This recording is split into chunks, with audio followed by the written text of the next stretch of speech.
Hi everyone, I'm Rincey and this is Rincey Reads. Today I'm going to be doing part 2 of my January wrap up. I will link to part 1 up in the cards so you guys can check that out if you haven't watched it already. But basically this month I read a lot, or at least more than I usually do. So I decided to break up my wrap up into parts so that way it's not, 30 plus minutes long. So today I have 4 different things I'm going to be talking to you guys about. These are all books that I read either during 24 and 48 or during Diversathon. So the first thing I have is Iron Cast by Destiny Soria.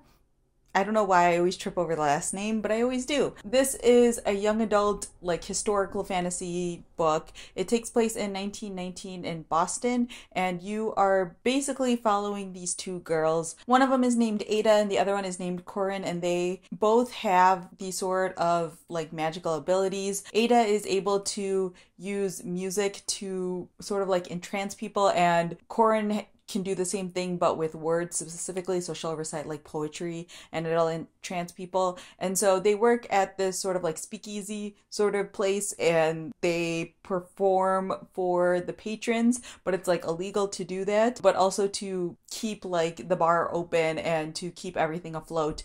They also do this as sort of a con, they'll target specific people and steal money from them basically while they're entranced. They get into quite a bit of trouble in here, and so it's about them sort of looking out for each other and looking out for the other people that are part of this, sort of what they do when everything starts to go wrong. I really enjoyed this book. I thought it was a lot of fun. I did have some quibbles with it. One of the biggest ones is the fact that, like I said earlier, it takes place in 1919, but nothing about this book feels historical at all, other than the fact that they keep talking about how Prohibition's going to come, and when Prohibition comes, then the bar is going to get shut down, but they don't talk like it's 1919, nothing about the style really feels like it's in that era. So that was one of my quibbles. I think the characters in here are really interesting, and I like the magic system and how it's set up, but I do think that some of the plot lines were a little bit rushed, but that just might be because it's a young adult story. There were a lot of twists in here that I didn't see coming, which I really appreciated, but overall I thought it was just a great fun story and kind of perfect for a readathon. So yeah, I think I gave this either 3 out of 5 stars or 3.5 out of 5 stars. I don't remember completely. The next thing I finished was Giant Days Volume 2. I don't have a lot to say about this just because I feel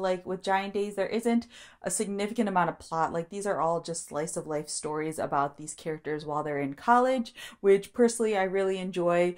There's nothing magical happening here. There's nothing supernatural or sci-fi or anything like that. So if that's something you want in your comics, then you're not going to enjoy Giant Days. It's not super dramatic or anything like that. It's just fun. These characters are funny and interesting. I have the next volume checked out from the library as well, so I'm hoping to get to that this month. I don't even think I rated this one on Goodreads because I don't have a strong opinion about it. I enjoy it. It's cute. It's fun. Don't expect a significant amount of depth. I just think it's a fun series. The next book that I finished was Someone to Watch Over Me, and this is a mystery book translated from Icelandic. Oh man, I gave this one a 2 out of 5 stars. I was really disappointed with this. I think because I went into it with the wrong expectations.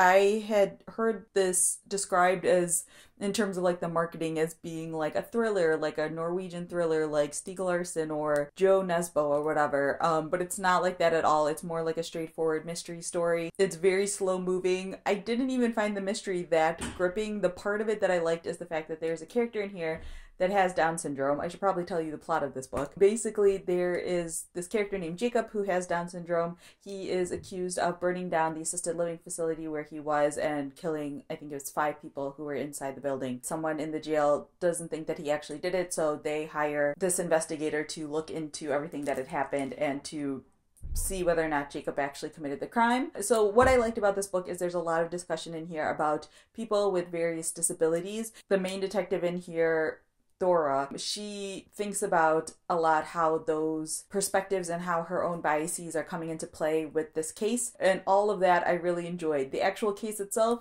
did not care about it at all. I feel like I had a really hard time. I mean, maybe it's just a me thing, but I had a really hard time telling the characters apart. I don't know if this is a translation, but this book also wasn't copy edited very well, which I can handle sometimes, and especially works in translation I can handle a little bit, but I felt like there were so many errors in this book. And yeah, it's just the type of mystery book that I personally don't really enjoy. I like it when there's a lot more character development. There's a lot of side stuff happening with Dora and her secretary that I didn't find amusing, even though I think you're supposed to.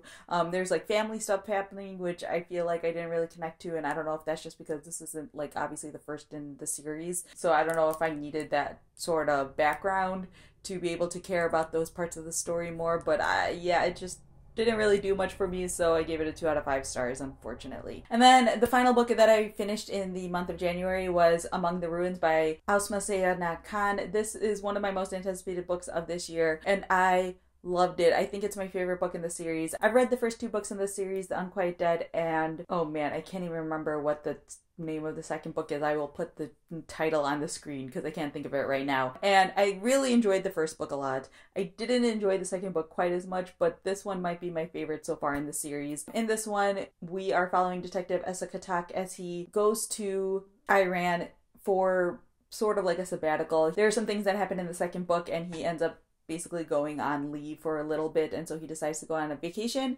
But while he's there, he ends up getting recruited to sort of look into the murder and disappearance of this really famous filmmaker who made a documentary about Iran's government and things like that. And so he gets sort of wrapped up in this mystery. I really enjoyed this book a lot because you learn a lot about Iran and their history and their government. I also really enjoyed this book because I think the mystery was really interesting, and I think it kept you on your toes. The quibble or the one like complaint I have about this book is the fact that his partner Rachel Getty is in Canada, and she's basically investigating as much as she can in Canada because the filmmaker I believe lived in Canada as well, or was a Canadian citizen, I don't remember exactly. So those two aren't working together, which I really kind of missed, and they do get reunited eventually, which made everything a lot better in my opinion. I really like the two of them working together a lot. But yeah, I really enjoyed this one. I'm actually going to be making a video, I think, over on Book Riot about this book specifically because I enjoyed it so much. I highly recommend it. If you're someone who likes mysteries